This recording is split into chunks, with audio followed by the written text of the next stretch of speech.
موضوع الدرس فيه إثبات العظمة والقدرة لله تعالى سبحانه وإثبات التوحيد. سورة التغابن تفسير ابن كثير. الحمد لله رب العالمين والصلاة والسلام على أشرف الأنبياء وسيد المرسلين سيدنا محمد وعلى آله وأصحابه أجمعين. اللهم صل على سيدنا محمد وعلى آل سيدنا محمد كما صليت على إبراهيم وعلى آل إبراهيم في العالمين إنك حميد مجيد. أعوذ بالله من الشيطان الرجيم. بسم الله الرحمن الرحيم.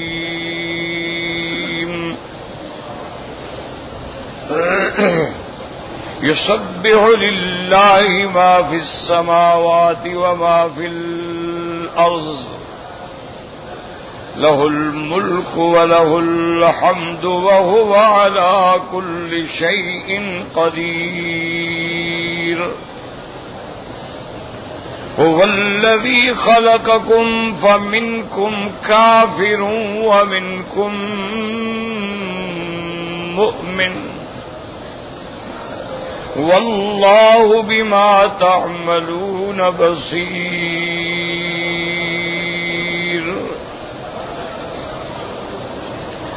خلق السماوات والأرض بالحق وصوركم فأحسن صوركم وإليه المصير. يعلم ما في السماوات والأرض ويعلم ما تسرون وما تعلنون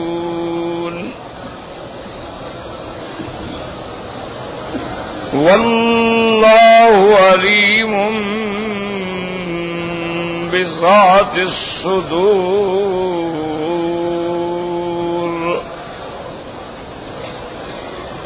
سورۃ التغابن جو ہے یہ سورۃ المسبحات کی آخری سورت ہے،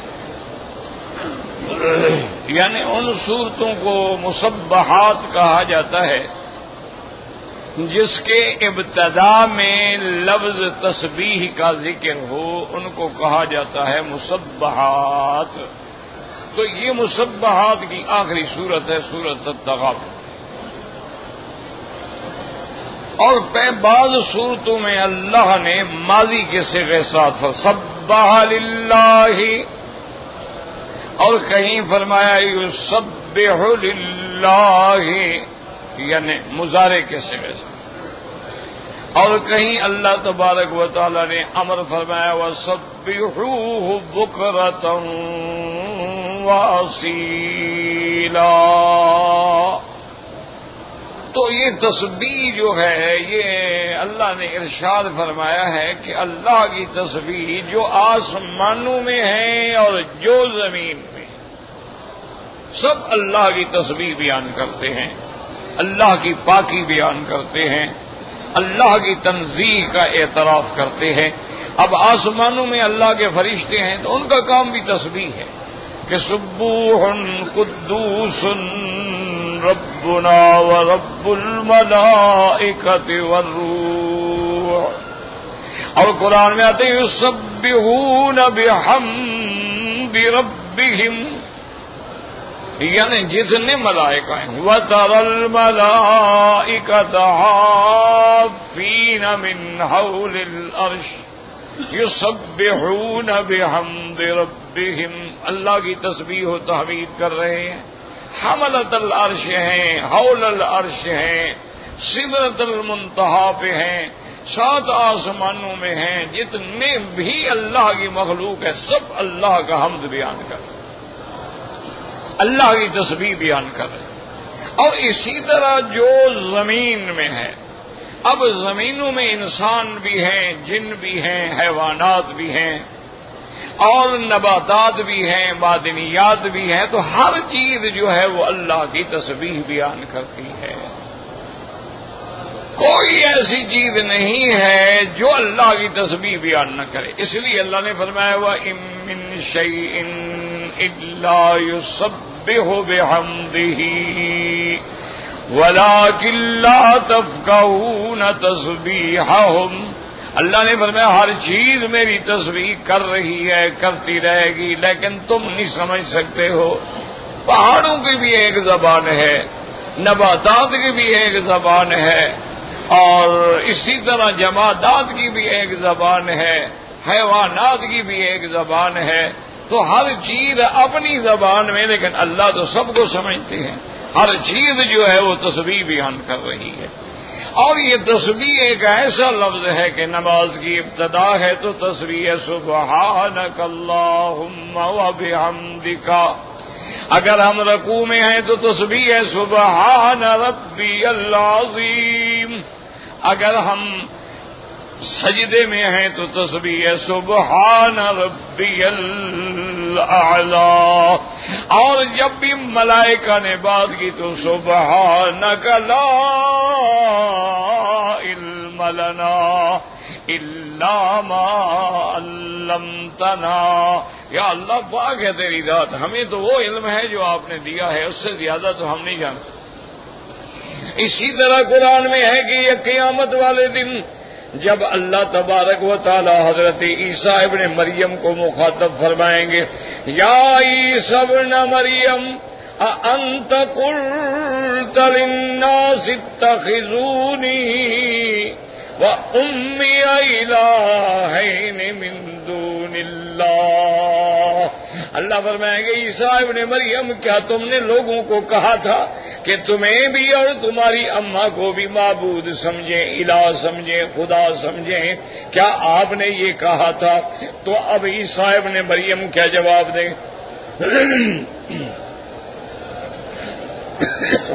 تو وہ بھی یہی سبحانک ما یکون لی ان اقول ما لیس لی بحق. تو حضرت عیسیٰ بھی یہی جواب دیا اللہ تیری ذات پاک ہے، میں یہ بات کیسے کہہ سکتا ہوں؟ میں تیرا پیغمبر ہوں، میں تیرا نبی ہوں، میں تیرا رسول ہوں، میں تیری توحید کی دعوت دینے کے لیے گیا ہوں. میں کہاں کہہ سکتا ہوں کہ یا رسول اللہ کہہ کے مجھے پکارو؟ میں تو اللہ کے پکارنے کے لیے بھیجا گیا، میں تو آپ کی دعوت دینے کے لیے رسول بنایا گیا. تو میں کیسے کہہ سکتا ہوں کہ مجھے بھی پکارو اور مجھے بھی حاجت روا سمجھو، مشکل کشا سمجھو؟ یا اللہ اگر میں نے کہا ہے آپ جانتے ہیں، آپ کے آگے کوئی چیز چھپی ہوئی نہیں ہے. تو اس لیے یاد رکھیں کہ جتنے انبیاء ہیں، جتنے اللہ کے رسول ہیں، جتنے اللہ کے اولیاء ہیں جن کی عبادت کی گئی، جن کو پکارا گیا، جن سے مدد مانگی گئی، جن سے اولادیں مانگی گئیں، جن کے قبروں پہ نظریں مانی گئیں، وہ قیامت والے دن کہیں گے یا اللہ ہمارا کوئی تعلق نہیں ان سے، ہم نے ان سے نہیں کہا ہے کہ ہمیں پکارو، ہم سے نہیں کہا ان سے کہ ہماری قبروں پہ آ کے طواف کرو، ہم نے ان سے نہیں کہا ہے کہ ہماری مزاروں پہ سجدے کرو، ہم نے ان سے نہیں کہا ہے کہ ہماری مزاروں پہ آ کے نظر نیاز چڑھاؤ. میرا مولا ہے انہوں نے خود بنائے ہیں، ان سے ہمارا کیا تعلق؟ تو وہ اپنی برات کا ہی ذات، وہ بھی یہی کہیں گے سبحانک پاک ہے تیری ذات، ہر شریک سے بھی پاک ہے اور ہر صفت نقصان سے بھی پاک ہے. تو اس لیے اس سورت کی بھی ابتدا ہے یسبح للہ ما فی السماوات وما فی الارض. لیکن یاد رکھو یہاں ما 2 دفعہ کیوں آیا ہے؟ قرآن پاک کی آیت میں غور کریں، اللہ کے قرآن کو سمجھیں. یسبح للہ ما فی السماوات والارض بھی کافی تھا، لیکن اللہ فرماتے ہیں یسبح للہ ما فی السماوات وما فی الارض. 2 دفعہ حرف ما کا ذکر کیا گیا. علماء فرماتے ہیں اس کی وجہ یہ ہے کہ آسمانوں کی تسبیح الگ ہے اور زمینوں کی تسبیح الگ ہے. آسمانوں کی تسبیح کی قلت کثرت الگ ہے اور زمین والوں کی تسبیح الگ ہے. چونکہ دونوں کی تسبیحات میں فرق ہے، اس لیے حرف ما کو جو ہے 2 بار لایا گیا. یسبح للہ للہ ما فی السماوات وما فی الارض. کیوں کوئی قرآن میں ایک حرف جو ہے ایسے تو نہیں ہے کہ بار بار کیوں لایا گیا؟ بعض علماء فرماتے ہیں تاکید و توقید کے لیے ہے، لیکن یاد رکھیں کہ پہلا جواب وہی ہے کیونکہ آسمانوں میں ملائکہ تسبیح کہہ رہے ہیں اور زمین میں انسان اور جن اور ہر چیز تسبیح کہہ رہی. ہمارے سامنے پہاڑ ہیں، نہیں بولتے ہیں، لیکن یہ پہاڑ بھی اللہ کی حمد و ثنا کرتے ہیں، اللہ تبارک و تعالی کی تسبیح بیان کرتے ہیں. ہمارے سامنے پھول کھلے ہیں، ہمارے سامنے سبزیاں ہیں، نباتات ہیں، ثمار ہیں، اشجار ہیں، ہم نہیں سمجھتے ہیں لیکن ان کی بھی ایک تسبیح ہے. اور بعض علماء فرماتے ہیں تسبیح حالی ہے اور بعض علماء فرماتے ہیں کہ تسبیح قالی ہے. یاد رکھو اسی لیے حرف ما دو اچھا آگے بھی دیکھیں انہی آیات میں، آگے بھی ایک آیت میں حرف ما دو جگہ ہے. اللہ تبارک و تعالی فرماتے ہیں یعلم ما فی السماوات والارض. یاد رکھو یہاں ایک دفعہ ہے یعلم ما فی السماوات والارض، یہاں ایک دفعہ ما ہے. اچھا اگلی آیات میں دو دفعہ ہے وَيَعْلَمُ مَا تُسِرُّونَ وَمَا تُعْلِنُونَ. تو یاد رکھو یہاں بھی دو دفعہ ہے. کیوں؟ اس لیے کہ ہمارا جو چھپا ہوا ہے وہ علانیہ سے الگ ہے، یعنی جو اندر ہے وہ اور ہے، جو باہر ہے وہ اور ہے. اس لیے وہاں حرف ما دو دفعہ لایا گیا. لیکن جہاں لفظ ہے نا یعلم ما فی السماوات والارض، تو اللہ کا علم جو ہے جیسے فوق السماوات ہے ایسے تحت اللفظ اللہ کا علم ایک ہے نا، اس کے اندر تو کوئی اختلاف نہیں کہ آسمانوں میں علم کوئی ہو اور زمین میں کوئی ہو. نہیں، اللہ کا علم جو ہے آسمان ہوں زمین ہوں ما بینہما ما تحت الثری ما کان وما یکون وما ہوا کائن، تو اللہ کا علم ایک ہے. اس لیے وہاں ایک دفعہ حرف ما آیا یعلم ما فی السماوات والارض. اب دیکھیں فرمایا یسبح للہ. یاد رکھیں جہاں حرف تسبیح آئے نا تو تعلیم ہوتی ہے کہ آدمی کہے سبحان اللہ. یہ ہمیشہ اسی لیے حضور نے فرمایا جب قرآن نازل ہوا سبح اسم ربک العظیم، اب نے اجعلوها فی رکوعکم، اس کو اپنے رکوع میں پڑھا کرو. جب آیا سبح اسم ربک الاعلی فرمایا اجعلوها فی سجودکم، اپنے سجدے میں پڑھا کرو. اور اسی طرح جیسے قرآن پاک کی بعض آیات میں ہے، جیسے سورۃ والتین میں آتا ہے الیس ذالک باحکم الیس اللہ باحکم الحاکمین. حکم ہے کہو بلا وانا علی ذالک من الشاہدین. تو یہ تعلیمات ہیں. جیسے قرآن میں آتے ہیں فَبِأَيِّ آلَاءِ رَبِّكُمَا تُكَذِّبَانِ، تو لازم آدمی کہے لا نُكَذِّبُ بِنِعَمِ رَبِّنَا، یا اللہ ہم تمہاری کسی نعمت کو نہیں جھٹلاتے ہیں. اسی لیے اللہ کے قرآن نے ہمیں تعلیمات دی ہیں کہ ان آیات کے بعد یہ کہنا ہے، ان آیات کے بعد یہ الفاظ جو ہیں ادا کرنے ہیں. تو جہاں جہاں تسبیحات کا ذکر ہو تو آدمی کہے سبحان اللہ یسبح للہ ما فی السماوات وما فی الارض لہ الملک ولہ الحمد. یاد رکھو یہاں ظرف مقدم ہے، یہاں ظرف مقدم لہ الملک، یہ نہیں فرمایا الملک لہو. یاد رکھیں ہمیشہ کہ ظرف جب بھی مقدم ہوگی تو وہاں تخصیص کا معنی ہوگا، یعنی حصر ہو جائے گا. جیسے اللہ فرماتے ہیں وَعِندَهُ مَفَاتِحُ الْغَيْبِ، عندہ ظرف مقدم ہے. اللہ نے یہ نہیں فرمایا مفاتح الغیب عندہ. اگر قرآن میں ہوتا نا مفاتح الغیب عندہ، علم غیب کے خزانے کی چابیاں اس کے پاس بھی ہیں اور اوروں کے پاس بھی ہیں، لیکن جب اندہ مقدم ہو گیا وَإِندَهُ مَفَاتِحُ الْغَيْبِ، اسی ہی کے پاس ہے خزانہ غیب کی کنجیاں، اور کسی پیغمبر رسول ولی کے پاس نہیں ہے، اس لیے حصر ہوتا ہے کہ حصر ہو گیا.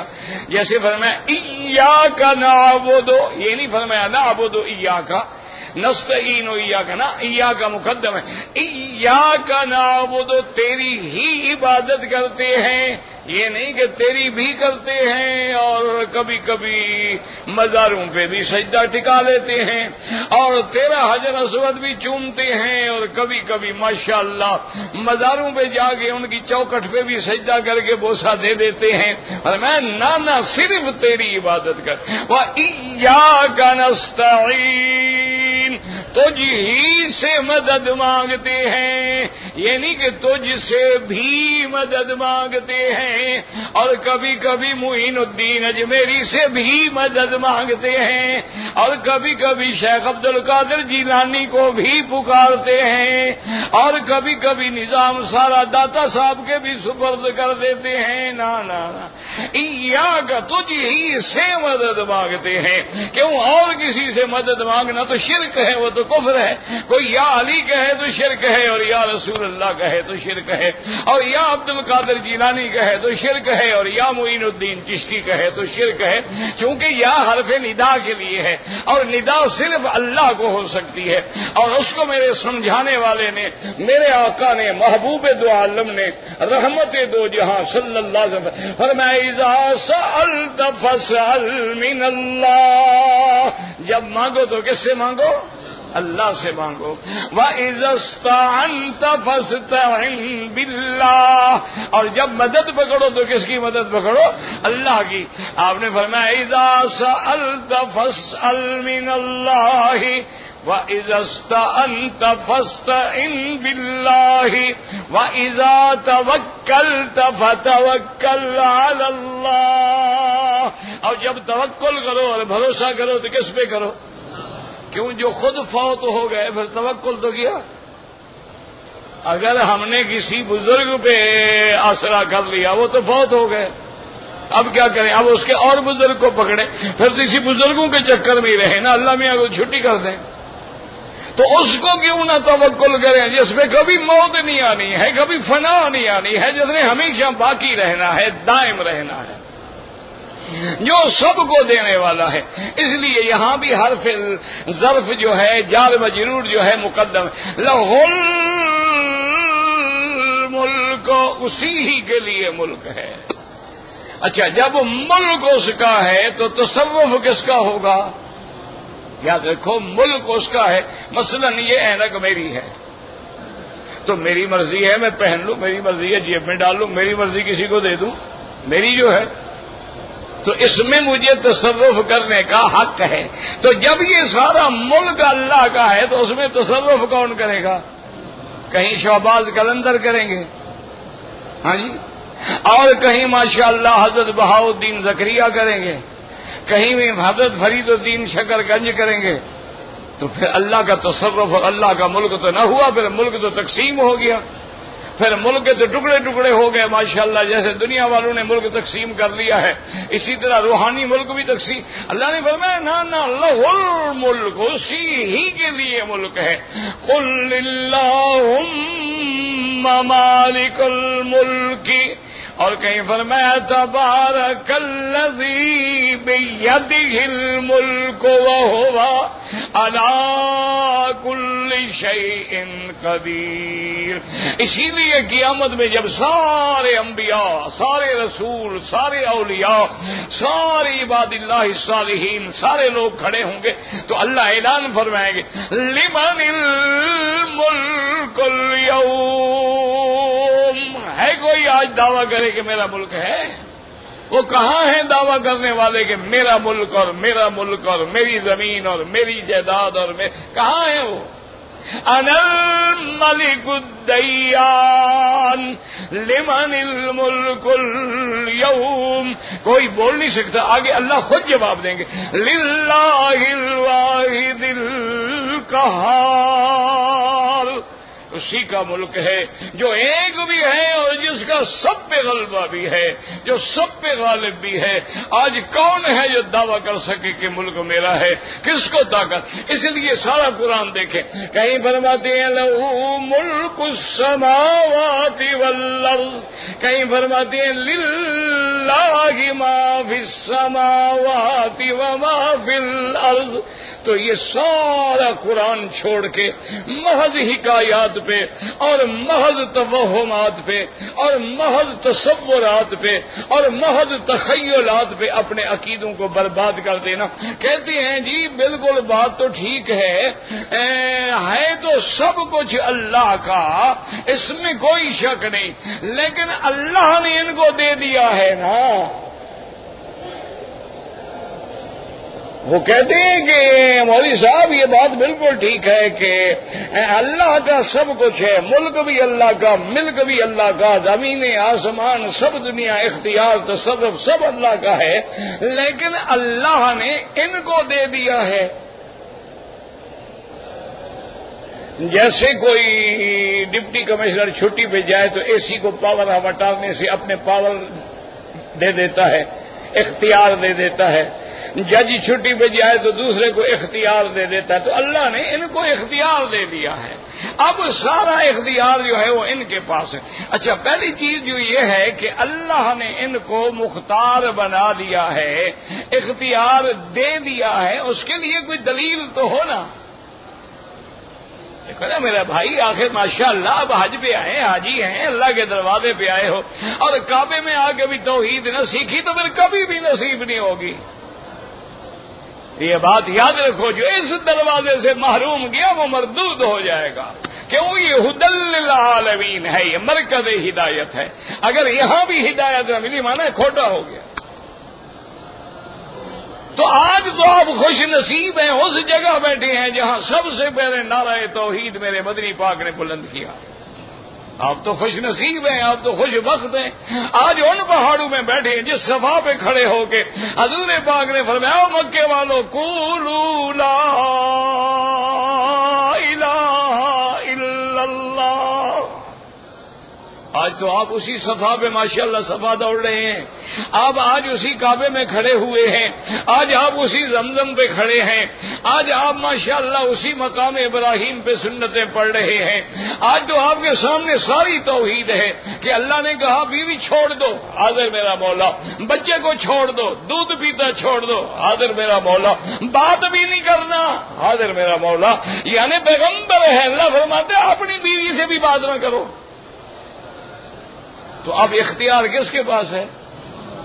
تو اللہ نے اگر سب کچھ ان کو اختیار دے دیا تھا تو اس دن ایک دن کے لیے چھین لیا تھا؟ کوئی دلیل بھی تو ہو نا، ہر بات کے لیے دلیل یعنی ابراہیم الخلیل ہے، بیوی ہے، بیٹا، اور بیٹا بھی دودھ پینے والا۔ آج آپ جائیں نا جی اپنے ملک میں اور دیگر ملکوں میں دیکھیں کہ جن کے معصوم بچوں کو گولیوں سے بھون دیا جاتا ہے، قتل کر دیا جاتا ہے، جن کے بچے سیلاب میں ماں باپ کے سامنے ڈوب کے مر رہے ہیں، بھوک سے مر رہے ہیں، اور درندے جو ہیں جنگل میں شیطانی ناچ کھیل رہے ہیں، ان سے پتہ کرو نا جن کی اولادیں جاتی ہیں ان پہ کیا گزرتی ہے۔ اب حضرت ابراہیم علیہ السلام اپنی اونٹنی پہ سوار ہو کے چل پڑے تو آپ کی بیوی پیچھے دوڑتی گئی۔ اس نے کہا ابھی ابراہیم الخلیل اتنا تو مہربانی کرو نا، ہمیں یہ تو بتا دو کہ یہاں جو ہمیں چھوڑ کے جا رہے ہو تمہاری ذاتی ناراضگی ہے اس لیے چھوڑ کے جا رہے ہو، یا اللہ کا حکم ہے، اور ہمیں کس کے حوالے کر رہے ہو؟ اس جنگل میں بے آب و گیا جگہ میں جہاں نہ انسان ہے، نہ چرند ہے، نہ پرند ہے، نہ پانی ہے، نہ درخت ہے، ہمیں بتاؤ تو صحیح۔ لیکن خلیل اللہ چپ ہیں، کیوں؟ حکم ملے تو اب لب ہلے۔ پیغمبر کا لب اللہ کے حکم کے بغیر نہیں ہلتا ہے، لیکن پیروں کا سارا کام اللہ کے حکم کے بغیر چلتا ہے۔ اللہ نے حکم دیا جبرائیل کہو ابراہیم الخلیل کو کہ جواب دے اپنی بیوی کو۔ اب جب بیوی نے پکارا، یہ جنت المعلا جہاں ہے، اس کو یہ معلا کہتے ہیں، اونچی طرف ہے، یہ مسفلہ جو ہے یہ نیچے والا حصہ ہے، اسفل نیچے کو کہتے ہیں، اعلی اونچے کو کہتے ہیں، تو یہ معلا ہے، یہ مکے کا اوپر کی جانب ہے، جب آپ یوں جائیں گے تو یہ مسفلہ ہے، مسیال ہے، یہ نیچے کی جانب ہے۔ تو اب بیوی پیچھے جا رہی ہے اور نے کہا الی من تکلنا یا ابراہیم الخلیل، تو حضرت خلیل نے اونٹی روکی اور فرمایا بیوی سے، میری بیوی بحکم رب الجلیل، اللہ کے حکم پر میں جاگ چھوڑ رہا ہوں۔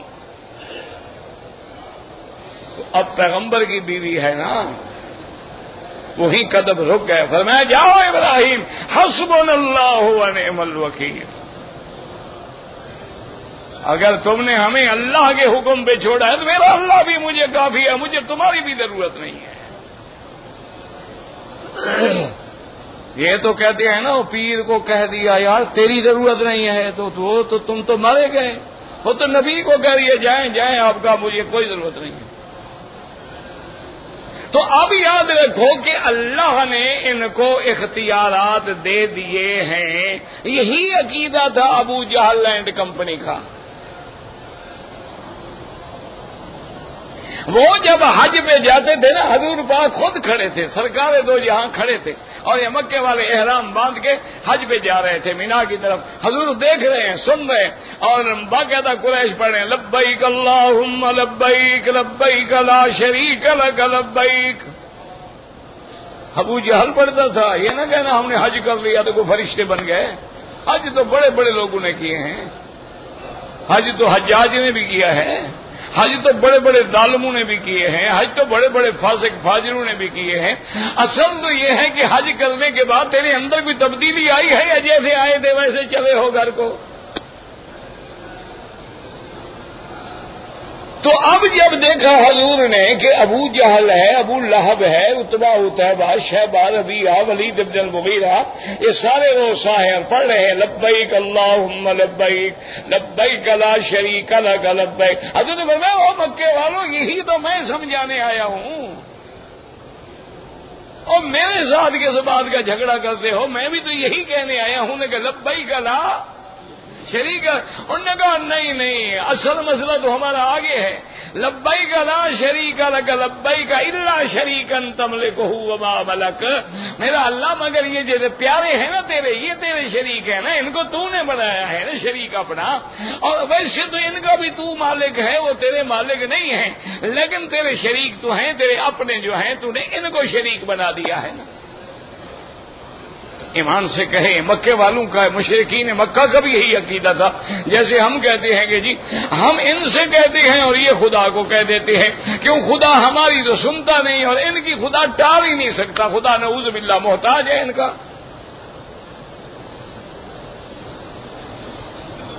اچھا خدا ہماری سنتا نہیں، یہ کہنا تو کفر ہے۔ اللہ فرماتا ہے مجھے پکارو میں سنتا ہوں۔ اچھا جی، اگر اللہ نے ان کو اختیار دے دیا ہے تو دیکھو قرآن کیا کہتا ہے، پیغمبر نے کیا، قُل لَا أَمْلِكُ لِلنَّفْسِ نَفْعًا وَلَا ضَرًّا إِلَّا مَا شَاءَ اللَّهُ۔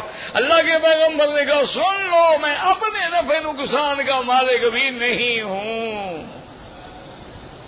تو جب اپنے نفع نقصان کے مالک نہیں ہے تو دوسروں کا اختیار کہاں سے مل گیا؟ تو اس لیے یاد رکھو اللہ نے مقید کر دیا، لَهُ الْمُلْكُ وَلَهُ الْحَمْدُ، اسی کے لیے تعریف ہے۔ کیا معنی؟ تعریف تو ہم سب کی کرتے ہیں، بات سمجھا کرو، قرآن کو سمجھا۔ بھئی ہم کہتے ہیں نا فلاں بڑا عالم ہے، بزرگ ہے، ماشاءاللہ بڑا عابد ہے، محدث ہے، مفسر ہے، یہ بھی تعریف ہے نا، تو تعریف ہے، لیکن یہ آ گیا کہ صرف اسی ہی کے لیے تعریف ہے، اس کا تو معنی ہے کسی کے لیے تعریف ہے ہی نہیں۔ جیسے ملک صرف اسی ہی کے لیے ہے، وَلَهُ الْحَمْدُ، اور تعریف بھی اسی ہی کے لیے ہے، یہاں بھی تو ظرف مقدم ہے، یہاں بھی تو جار مجرور مقدم ہے۔ تو علماء نے فرمایا کہ حقیقتاً تعریف تو اسی کے لیے ہے، اور جن دوسروں کی ہم تعریف کر رہے ہیں یہ تعریف بھی دراصل اسی کی تعریف ہوتی ہے۔ جب ہم کہتے ہیں یہ عالم ہے تو علم دینے والا کون ہے؟ جب ہم کہتے ہیں یار یہ بڑا خوبصورت ہے تو جمال دینے والا کون ہے؟ جب ہم کہتے ہیں ماشاء اللہ یہ تو بڑی طاقت والا آدمی ہے تو طاقت دینے والا کون؟ تو اصل تعریف تو پھر اسی ہی کے لیے ہوئی نا. ان کے لیے تو بس ایک مجازی طور پہ ظاہری طور پہ الفاظ ہیں، حقیقتاً تعریف تو اللہ تعالیٰ کی ذات. اسی لیے فرمایا یسبح للہ ما فی السماوات وما فی الارض لہ الملک ولہ الحمد. اسی ہی کے لیے ملک ہے، اسی ہی کے لیے تعریف ہے. وَهُوَ عَلَى كُلِّ شَيْءٍ قَدِيرٌ. اچھا یاد رکھو کہ جب سارا ملک اس کے لیے ہے تو سارے ملک کا نظام چلانا، آپ سے تو ایک گھر کا نظام بھی نہیں چلتا نا. کبھی بیوی ناراض ہے، کبھی بچے ناراض ہیں. بھئی آپ کے پاس ایک گھر ہوتا ہے، 10 آدمی ہوتے ہیں، ان کا نظام بھی نہیں چلتا ہے. کبھی جتم بیدار ہو رہی ہے، کبھی لڑائیاں ہو رہی ہیں، کبھی جھگڑے ہو رہے ہیں. آپ کی 10-20 خاندان ہیں، برادری ہے، آپس میں لڑائیاں ہیں، سر پھٹول ہے، جنگیں ہیں، جھگڑے ہیں. تو تم تو ایک ذرا سے ملک کو بھی کنٹرول نہیں کر سکتے ہو، گھر کو بھی کنٹرول نہیں کر سکتے ہو. اور ویسے اب تو وہ حال ہو گیا ہے نا جو حضرت تھانوی رحمت اللہ علیہ فرماتے تھے کہ بھائی اب تو وہ وقت آ گیا ہے کہ اگر استاد ہو تو شاگرد بن کے رہو. اپنے آپ کو استاد نہ سمجھو، اپنے آپ کو شاگرد سمجھو، ان کو استاد سمجھو، پھر گزارا ہوگا. اگر باپ ہو تو بیٹا بن کے رہو، اور اگر خامند ہو تو بیوی بن کے رہو. بیوی کو خامند سمجھو، حکم اسی کا چلے گا، تمہارا کوئی نہیں چلتا. نہ ایمان سے کہے حقیقت ہے کہ نہیں؟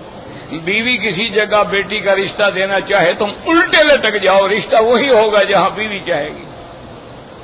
تو پھر حکم کس کا ہوا؟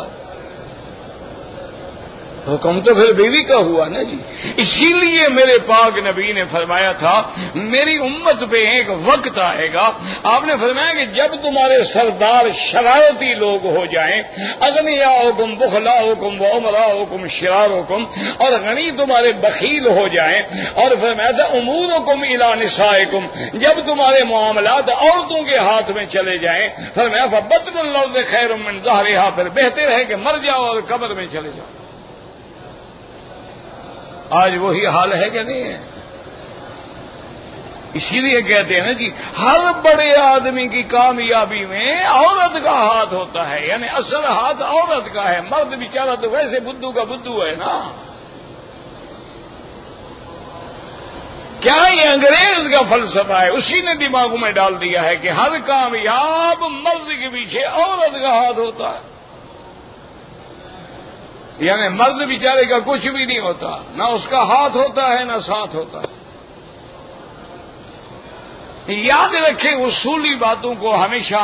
تو اب اللہ نے ایک لفظ کہہ کے سارے اعتراض ختم کر دی. فرمایا وَهُوَ عَلَى كُلِّ شَيْءٍ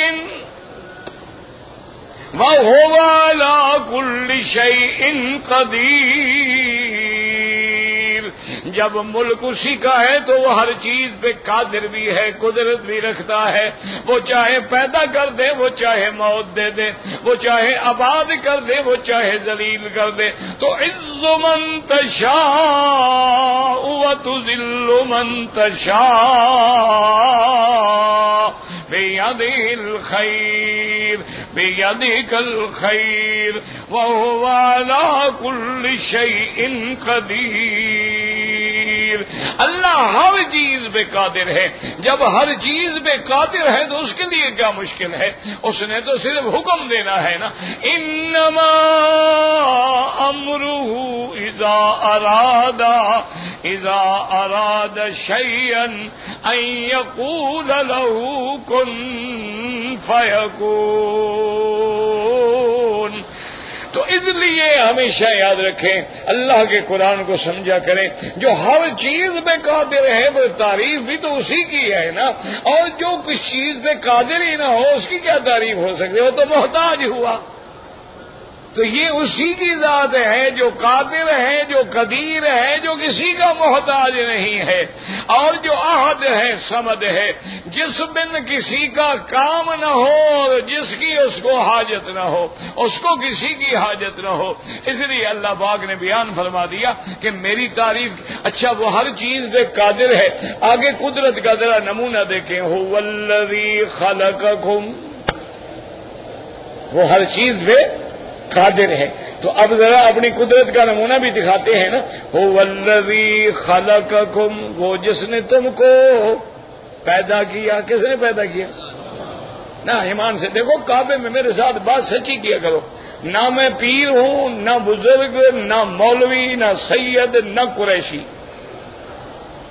میں تمہارا خادم ہوں، بھائی ہوں، لیکن اللہ کے حرم میں بات سچی کرنا تاکہ قیامت میں پھر یہ نہ کہنا کہ مجھے یہ بات نہیں پہنچی تھی۔ پیدا کس نے کیا ہے؟ ہاں جی، انبیاء کو کس نے پیدا کیا؟ میرے مدنی مصطفیٰ کو کس نے پیدا کیا؟ فرشتوں کو کس نے پیدا کیا؟ اولیاء کو کس نے پیدا کیا؟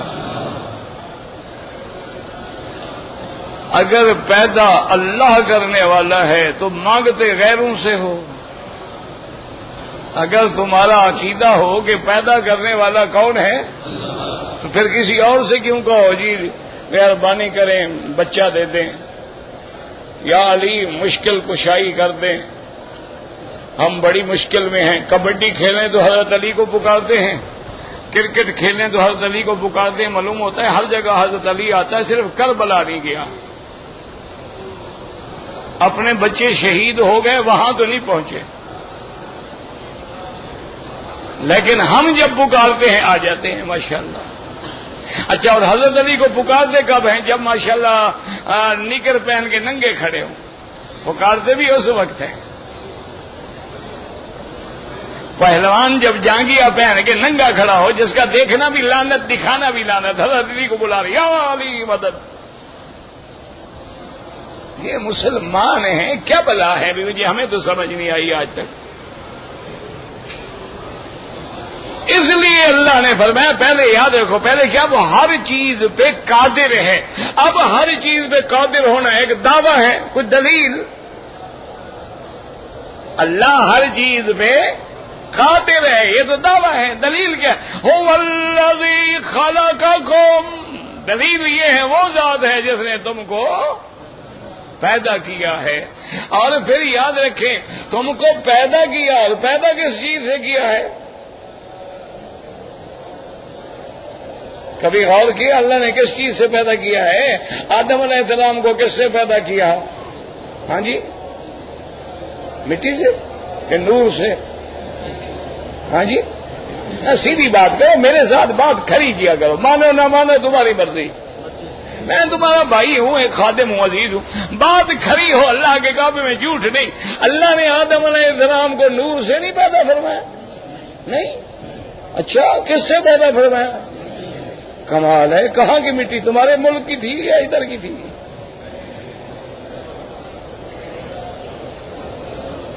بھائی اللہ نے کہہ دیا نا کہ خلقہ من تراب،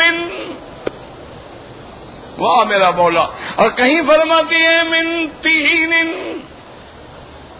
کہیں فرماتی ہے من صلصال حمأ مسنون، کہیں فرماتی ہے من حمأ مسنون، کہیں فرماتے ہیں خلق الانسان من صلصال کالفخار۔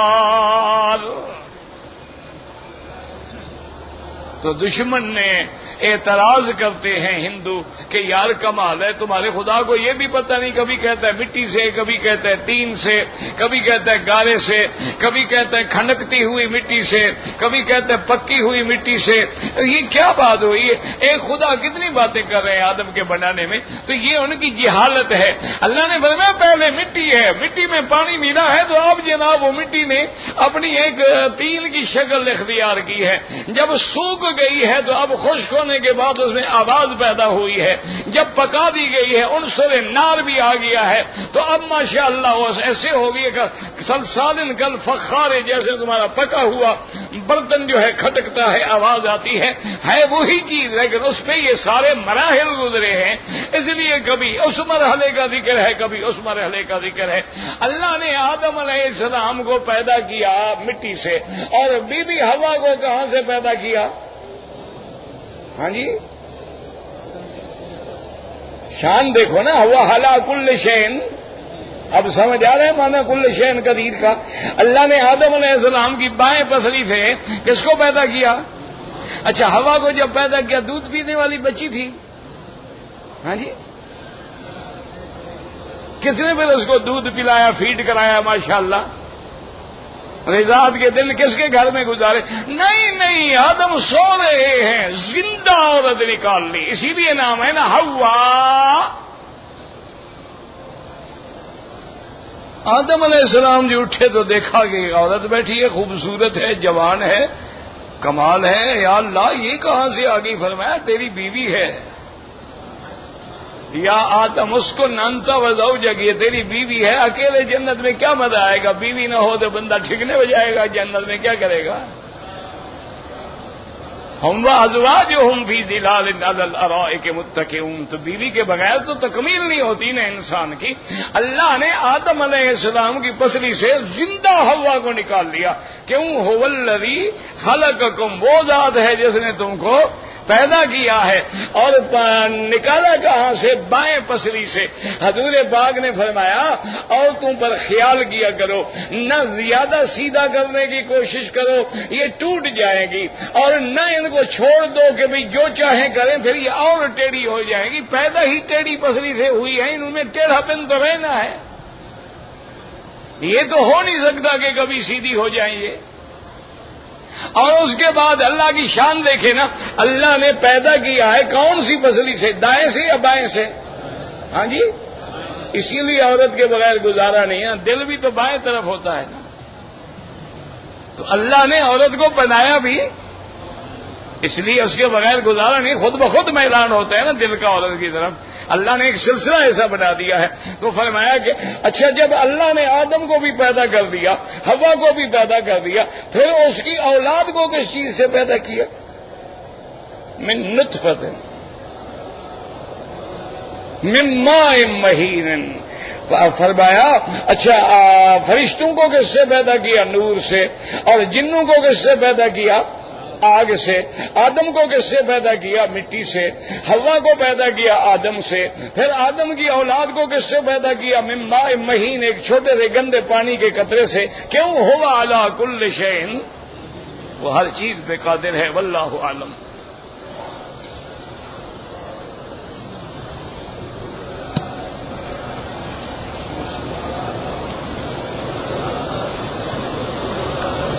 اگر تین ساتھی ہیں، ایک دوسرے کے عمرے کے بعد بال کاٹ لیں، بالکل ٹھیک ہے۔ اگر انہوں نے انگلیوں کے برابر، یعنی اگر سارے سر کے بال کاٹے ہیں، ٹھیک ہے۔ بھائی اتنا لمبا چوڑا جو لکھو تو ٹائم ضائع ہو جاتا ہے نا۔ میں نے گیلا ٹیشو استعمال کیا تھا، وہ تو میں نے بتا دیا نا کہ اگر دونوں ہاتھوں پہ تم نے رگڑا ہے تو دم پڑ گئی۔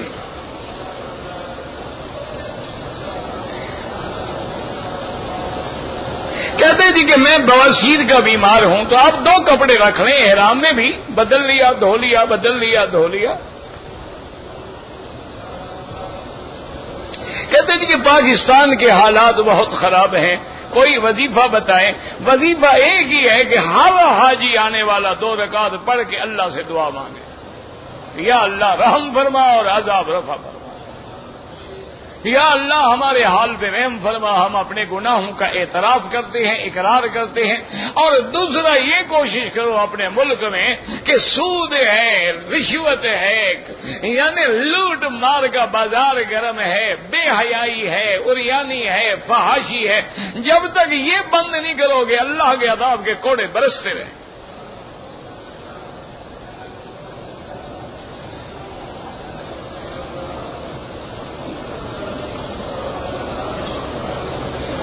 جی میں قرضے میں مبتلا ہوں تو قرضہ ادا کرو نا میرا بھائی، عشر نہ بھی دو، زکات بھی نہ دو، قرضہ بھی نہ دو، تو پھر جب پیسہ ہے تمہارے پاس یا تو قرضے میں دے دو، جب نہیں رہے گا تو زکات نہیں دینی پڑے گی، عشر بھی نہیں دینا پڑے گا، قرضہ بھی نہیں دیتے ہو اور اللہ کی زکات بھی نہیں دیتے ہو، یہ کیا بات ہوئی؟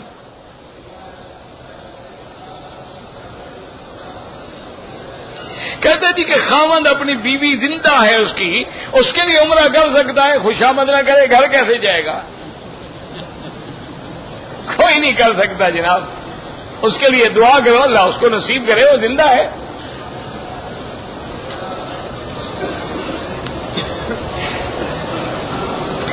ہم جو اپنے ملک میں قربانی کرتے ہیں مسئلہ سمجھ لو وہ الگ چیز ہے، یہ حج کی بکری الگ چیز ہے۔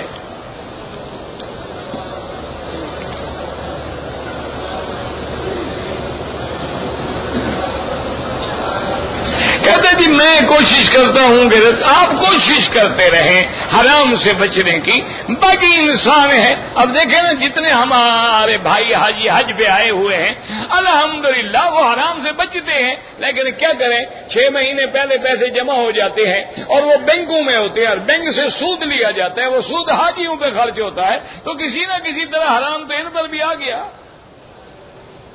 نہیں، آپ نے جو پیسہ جمع کرایا ہے ماشاءاللہ 2 لاکھ روپے فی آدمی، 2,30,000 6 مہینے تک رہا بینک میں، اور بینک سے جو سود آیا ہے وہ حاجی صاحب کی ماشاءاللہ ضروریات پہ خرچ کیا جاتا ہے ماشاءاللہ، تو پھر حصہ تو آ گیا نا۔ جیسے حضور نے فرمایا تھا میری امت سود سے بچے گی لیکن دھواں تو آئے گا، اور آج کل تو ماشاءاللہ جی حاجی کے پاس زمزم پینے کا جو ڈبہ ہے وہ بھی بینک نے دیا ہے ماشاءاللہ، خالص حلال کے پیسے کا ہے۔ کیا ہے تماشا ہے، وہ حج تھوڑا ہے، اور بینک سود کا کاروبار کرتا ہے، حاجی نے گلے میں لٹکایا ہوا ہے، اس کا اعلان کر رہا ہے، اس نے ایسے تھوڑا دیا ہے تمہیں اپنا ایجنٹ بنایا ہے کہ سارے ملکوں کو دکھاؤ فلاں بینک فلاں بینک فلاں بینک۔ بالکل ان میں زمزم پینا حرام ہے، جو پیسہ حرام کا ہو برتن بھی حرام ہے۔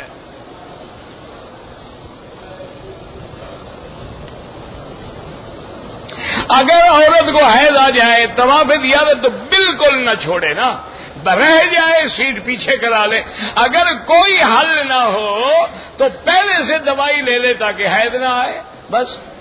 طواف زیارت کے بغیر حج بھی نہیں ہوگا اور اپنے خاوند پہ حلال بھی نہیں ہوگی۔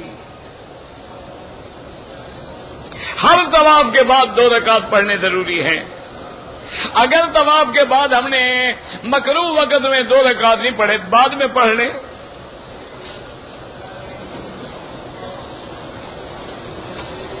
کہتے ہم نے سنا ہے کہ بی بی زہرا کبھی گھر سے نہیں نکلی، یعنی تفریح کرنے کے لیے نہیں نکلی، کام کے لیے تو نکلتی تھی نا، یہ کہاں لکھا ہوا ہے کہ کام کے لیے بھی نہیں جاتی تھی؟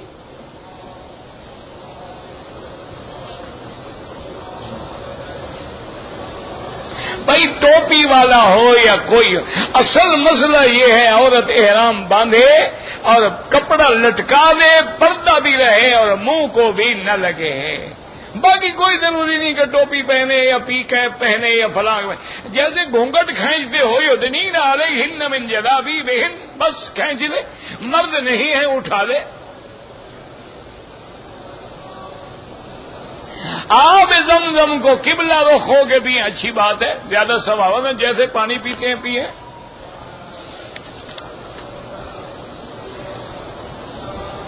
میں نے عمرہ کیا، طواف کے دوران چادر گر گئی، کوئی حرج نہیں، چادر گر گئی تو عمرہ چادر میں بندھا ہوا تھا وہ بھی گر گیا،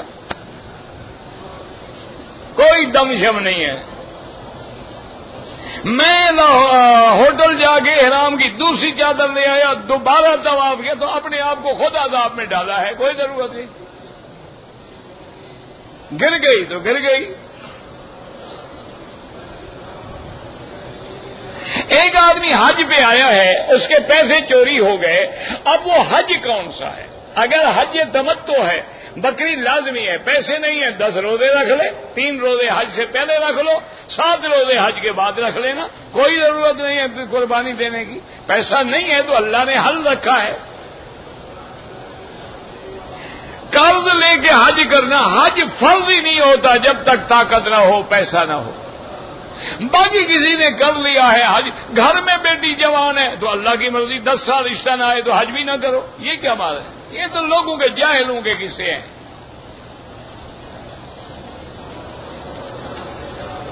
اگر ہوائی جہاز میں نماز کا وقت ہو جائے نماز پڑھ لیں، نہ ہو جگہ تو اترنے کے بعد قضا کریں۔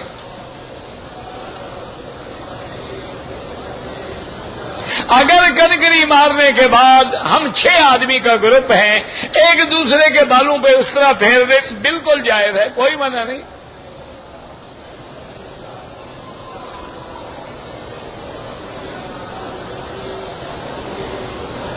ہم جتنے سے آ رہے تھے بس نہیں روکی گئی، ہماری فجر کی نماز قضا ہو گئی، ہم مجبور ہیں، ان پہ گناہ ہے جنہوں نے نہیں روکی، آپ پر تو کوئی گناہ نہیں۔ خواتین کی نماز اور مردوں کی نماز میں بالکل فرق ہے۔ عورت اپنی ٹانگیں ایک طرف نکال کے زمین سے چمٹ کے سجدہ کرے، اور عورت آخری صفوں میں نماز پڑھے، مرد اول صفوں میں نماز پڑھے۔ اور مرد اب زور سے سبحان اللہ کہہ سکتا ہے، عورت زور سے نہیں کہہ سکتی، ہاتھ پہ صرف ہاتھ مار سکتی۔ بڑا فرق ہے، کوئی ایک فرق ہے۔ اگر حالت احرام میں 4 دن تک خوشبو والے صابن سے منہ دھوتا رہا، ایک بکری دم ادا کرو۔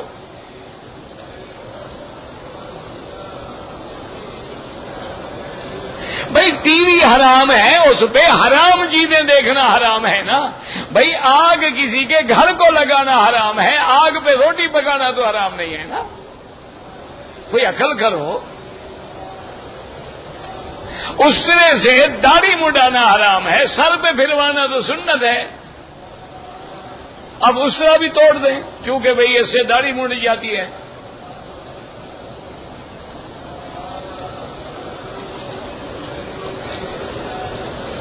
زندہ آدمی کے لیے کوئی عمرہ طواف نہیں، اپنے لیے کرو، اس کے لیے دعا کرو۔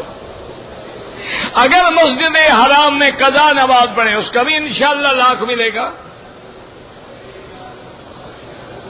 میری بیوی نے نیت کی جہاز میں مکے میں پہنچ کے اپنا صابن سے ہاتھ منہ دھویا، اگر خوشبو والا صابن ہے تو دم پڑ گئی۔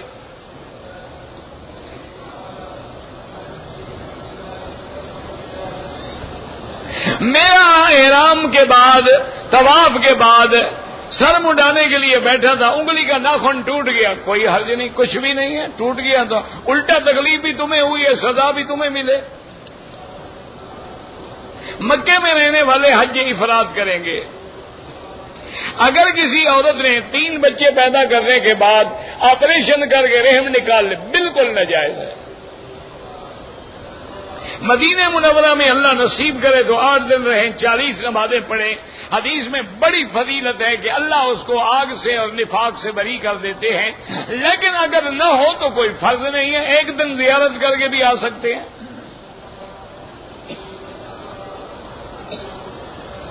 اگر ہم حج پہ آئے ہوئے ہیں لیکن جتنے میں کاروباری چیزیں خرید سکتے ہیں بالکل خرید سکتے ہیں، تو قرآن میں ہے فلا جناح علیکم، اللہ نے فرمایا تم پہ کوئی گناہ نہیں کہ تم رزق کماؤ، حج بھی کرو رزق بھی کماؤ۔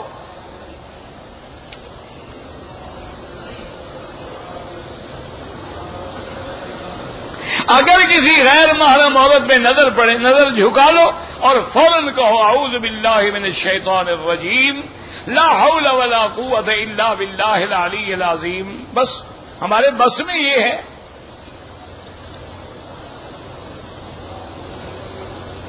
اگر بوسہ حجر اسود کے لینے میں کسی عورت کی مدد کریں بالکل حرام ہے، اس کو ہاتھ لگانا حرام ہے، اس کو پکڑنا حرام ہے، کیوں مدد کرو جی؟ بوسہ دینا کو فرض ہے، اشارہ کرو اللہ اکبر بس۔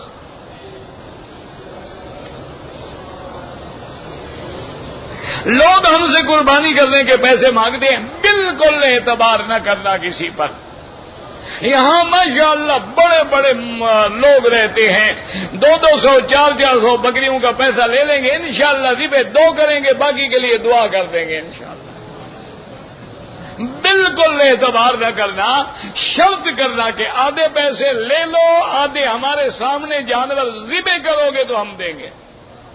اگر آپ 10 آدمی ہیں، ایک بندہ جائے اپنے سامنے کھڑے ہو کے فرض کے مطابق ذبح کرائے، اعتبار نہ کرنا چاہے ماشاءاللہ دیکھنے میں تمہیں فرشتہ بھی لگے، یہاں تو کاروبار ہے، سارا سال حرم میں بیٹھتے ہیں، تسبیحیں پڑھتے ہیں، 100 200 400 بکری بک کر لی، سال کی تنخواہ بن گئی۔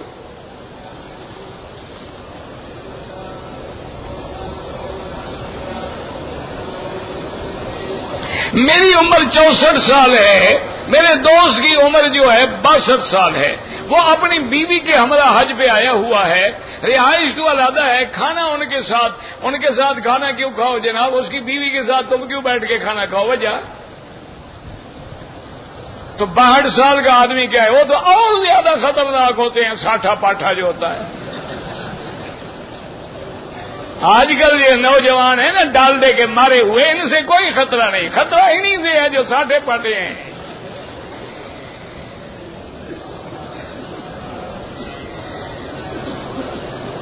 خانہ کعبہ میں طواف کے وقت غلاف پہ دونوں ہاتھ رکھ کے کوئی دعا نہیں مانگ، صرف ملتزم پہ سینہ لگانا جائز ہے۔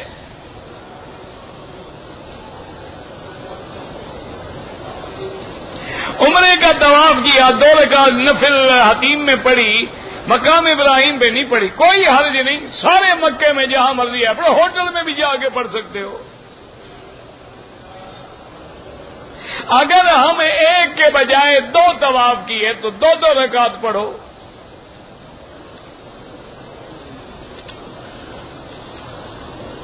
ایک آدمی نے عمرے کا احرام مسجد عائشہ سے باندھا، 2 رکعت پڑھی، نیت کی، کسی نے کہا کہ درست نہیں، کھول دیا، عمرہ بھی کرے اور دم بھی ادا کرے، بچوں کا کھیل ہے کہ باندھ لیا کھول دیا۔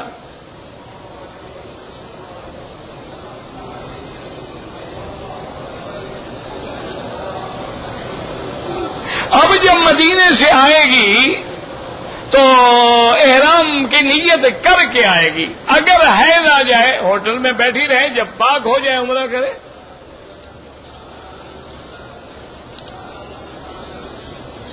خانہ کعبہ کا غلاف بدلی کب کیا جاتا ہے؟ جب انشاءاللہ منا عرفات ہوں گے۔ کیوں آپ نے اٹھانا ہے، کیا کرنا ہے؟ فکر نہ کرو، قریب ہی نہیں آنے دیں گے۔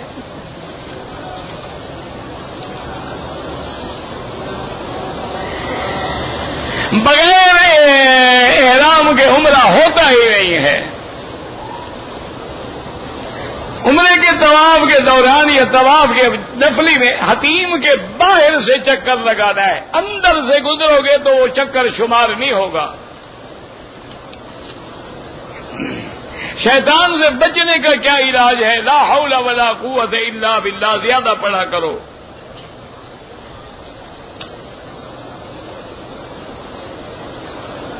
مرد عمرہ کریں، مسجد عائشہ سے عورتیں کریں، سب کے لیے عمرہ جائز ہے۔ اگر عرفات میں ہم مسجد میں نہ پہنچے، ہر مکتب میں جماعتیں ہوں گی، کیوں فکر کرتے ہو؟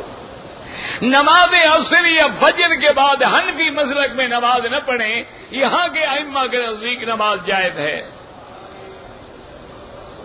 اگر استلام حجر اسود کریں، اس کی طرف رخ کر کے اللہ اکبر وللہ الحمد، یا رخ نہ بھی کریں جیسے چل رہے ہیں اللہ اکبر وللہ الحمد، سب جائز ہے۔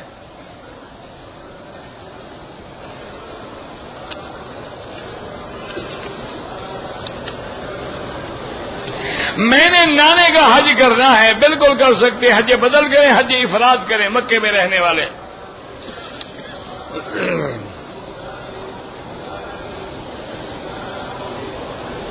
کہتے ہیں جی کہ میں نے بینک میں رقم رکھی ہوئی ہے، اگر آپ نے یعنی سیونگ اکاؤنٹ میں رکھی ہے تو اس میں جو پیسہ زیادہ ملا ہے وہ حرام ہے، وہ سود ہے، وہ حرام ہے۔ اب آپ کے ملک میں اسلامی بینک ہیں، ان سے کاروبار کریں۔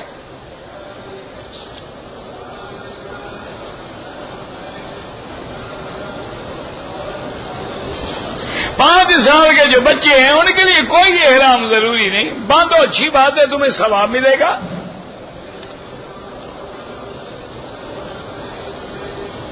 میرے روزگار کے دروازے بند ہیں، اللہ کسی کے بھی بند نہ کرے، استغفار زیادہ پڑھو، اللہ دروازے کھول دیں گے انشاءاللہ۔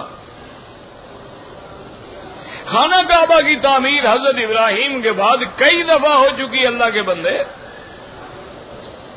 اگر رمل 3 چکروں کے بجائے 5 میں ہو گیا کوئی حرج نہیں، لیکن سنت 3 میں ہے۔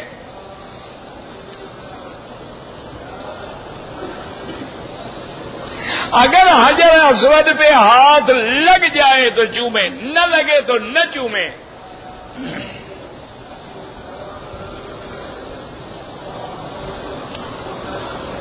قضا نماز کا ثواب بھی انشاءاللہ 1 لاکھ ملے گا۔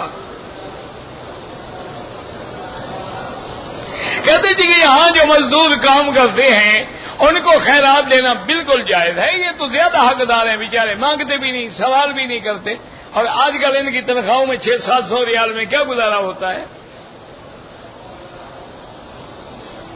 باقی جو بچے عورتیں مانگتے ہیں دیکھ لیں، کوئی معذور ہے دے دیں، کوئی ویسے آدھی 4 ائمہ میں سے کسی ایک کی پیروی کر رہی، ہاں جی ایک کی کر رہی ہو،